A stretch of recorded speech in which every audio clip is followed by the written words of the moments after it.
Olá, meu caro e minha cara, aqui é o pastor Pedro Barbuto, pastor do Ministério de Ensino da Primeira Igreja Batista de Vila da Penha, e esse é o segundo vídeo da série especial de 500 anos da Reforma, em que nós vamos falar sobre o Sola Fide, somente a fé. E aí, vamos tomar um cafezinho e falar sobre isso? Nossa, esse aqui tá bom, hein?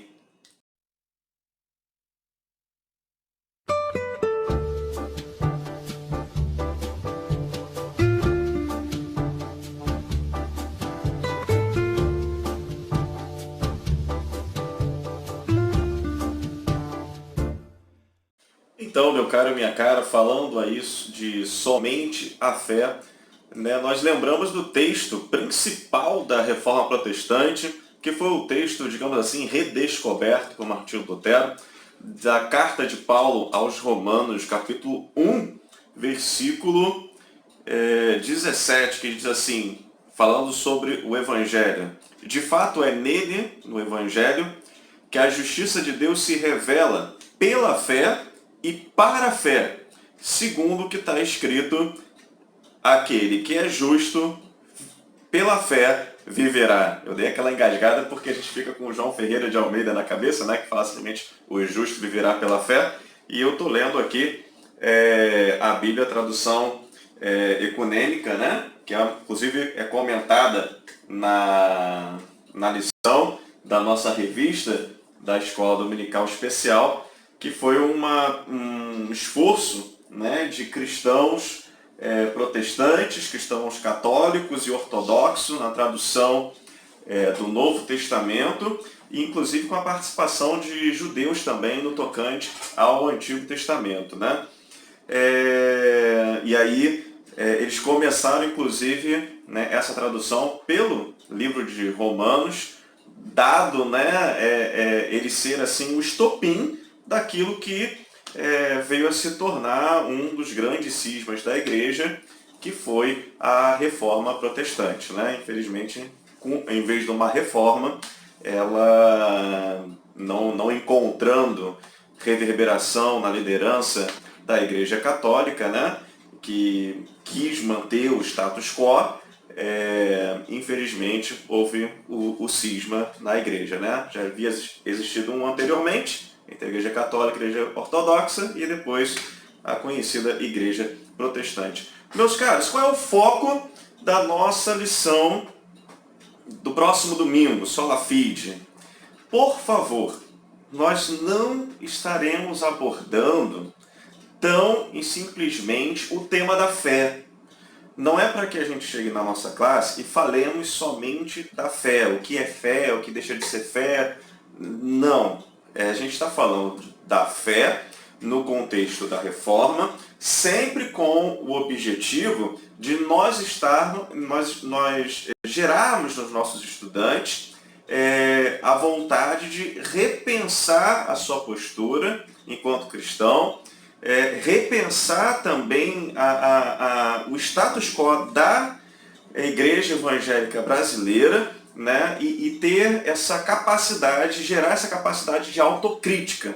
Então a gente tem que entender o que é a Sola Fide dentro do contexto da Reforma Protestante, né? O Sola Fide, ele vai vir, por exemplo, contra as estruturas criadas pela igreja para, em termos, assim, digamos, promover a salvação, né? Salvação é somente em Cristo Jesus, né? A missão da igreja é somente uma, fazer discípulos e batizando-os em nome do Pai, do Filho e do Espírito Santo.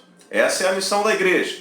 Para que a gente possa alcançar essa missão, ao longo dos anos, a igreja criou estruturas, né?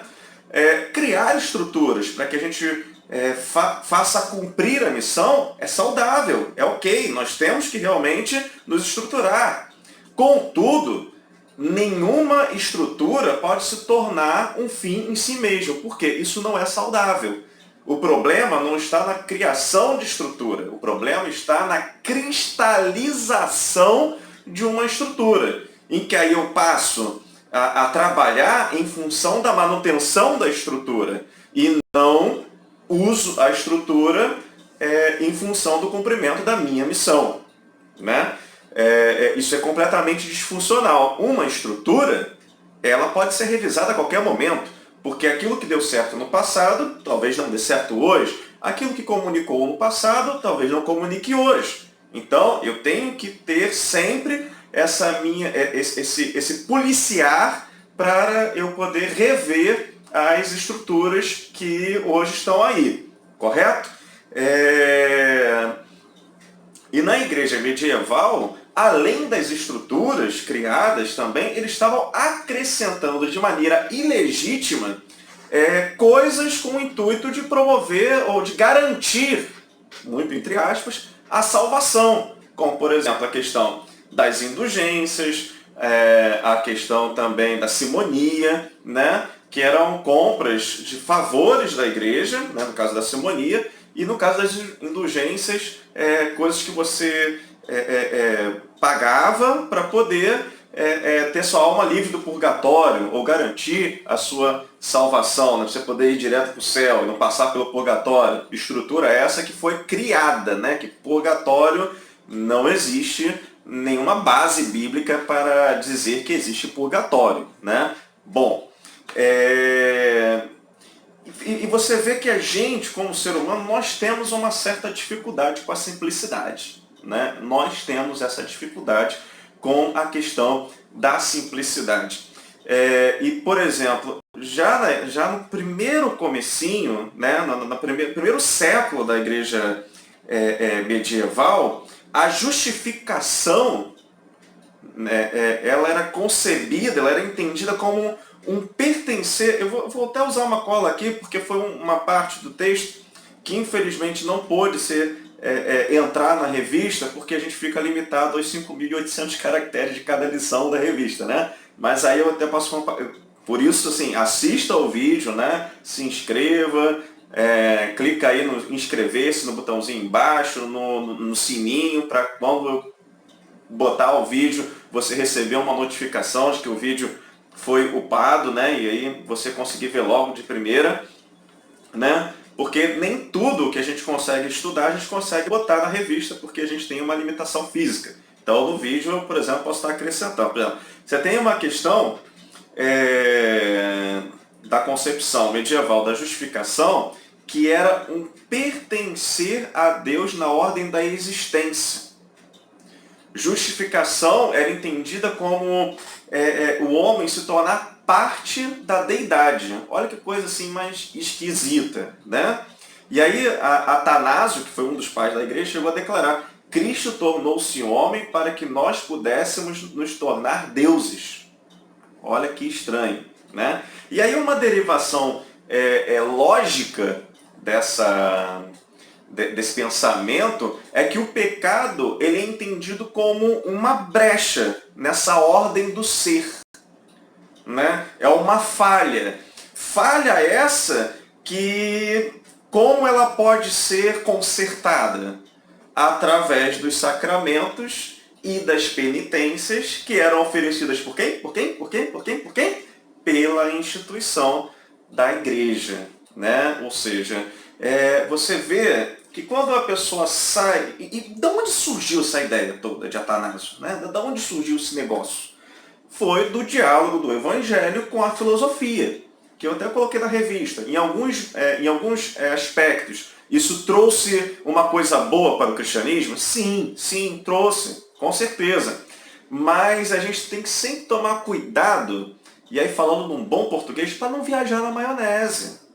Porque, às vezes, as pessoas extrapolam e fogem completamente à simplicidade do Evangelho. E aí, o Sola Fide, ele vai vir falar exatamente a respeito disso, né? Você tem, de um lado, as estruturas, as ideias muito filosóficas, e do outro lado, a simplicidade da vivência do Evangelho, né? E aí, pela leitura da Palavra de Deus, Lutero descobre o quê? Que salvação vem pela fé. Efésios 2:8. Simples. Pela graça sois salvos mediante a fé, e isso não vem de vós, é dom de Deus. E redescobre que a simplicidade do Evangelho deve se expressar o quê? Na vivência cotidiana da fé. O justo viverá pela fé, né? O justo viverá de acordo com o autor e consumador da sua fé. E assim ele deve expressar a sua fé, né? E aí, uma outra discussão que a gente também pode estar abordando é a respeito daquela grande discussão, né, sobre fé e obras. A gente sabe que Lutero ele tinha uma dificuldade, digamos assim, com a carta de Tiago. Por quê? Tiago ele fala que a fé sem obras é morta, né? E para a cabeça de Lutero, quando você fala em obras, o que ele vai pensar?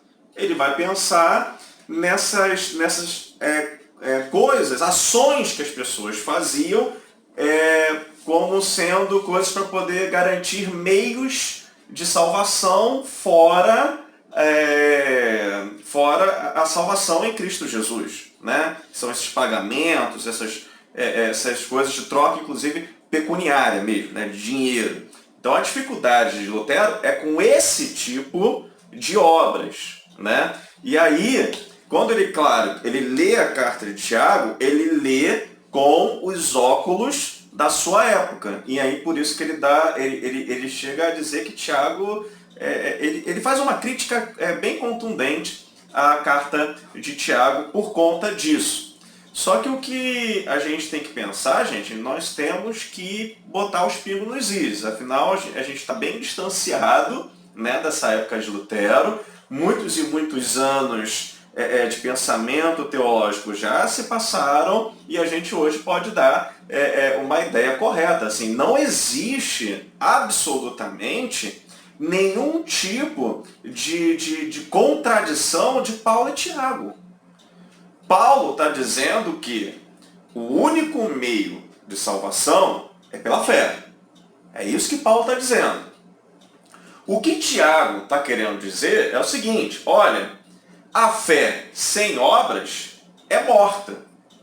Ou seja, eu dizer que eu tenho fé, mas eu não vivo de acordo com o caráter, com os princípios e valores do autor e consumador da minha fé, que fé é essa? Essa fé não existe. Essa fé está morta, né? Como Jesus resumiu os profetas, a Torá e os escritos? Amar a Deus sobre todas as coisas e ao próximo como a si mesmo. Então, assim, que tipo de fé é essa que eu digo que eu tenho, se, por exemplo, não me coloca em ação na direção ao meu próximo? Entendeu? Então, assim, não há nenhum tipo de contradição. O que o Paulo está dizendo é que a salvação vem somente pela fé em Cristo Jesus, e o que o Tiago está dizendo é que essa fé, ela, assim, um indício da legitimação, né, dessa fé é o fruto. A gente está falando nada mais... O que o Tiago mais ou menos está falando nada mais é do que fruto do Espírito. Ou seja, você precisa expressar essa fé em palavras, sim, mas principalmente também em ações, em atitudes, né?